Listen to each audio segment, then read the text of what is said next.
अस्सलामुअलैकुम नाज़रीन, मैं हूं आकिब अदीम और आप देख रहे हैं अनएक्सपेक्टेड न्यूज़।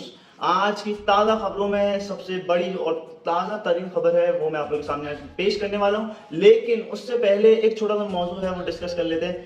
हज का सीज़न आने वाला है, हज का मौका आने वाला है और खैर नसीब जिसका होता है हज भी उसी को नसीब होता है।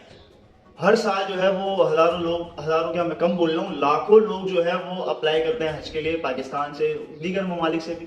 लेकिन दीगर ममालिक का मुझे नहीं पता, पाकिस्तान का जो है मुझे पता है कि जो है वो दरख्वास्त वगैरह जो हम देते हैं उसके बाद वोटिंग होती है, फिर अगर आपका लक चलता है तो फिर सिलेक्शन होता है और फला फला ये सब पूरा प्रोसेस होता है।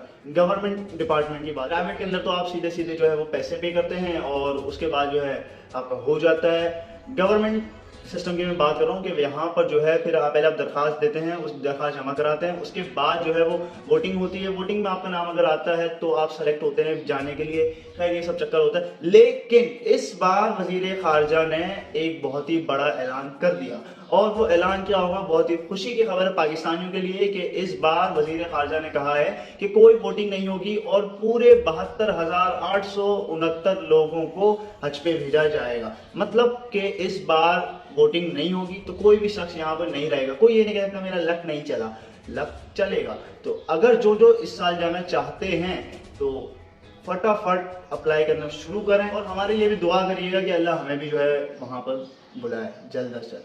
शुक्रिया।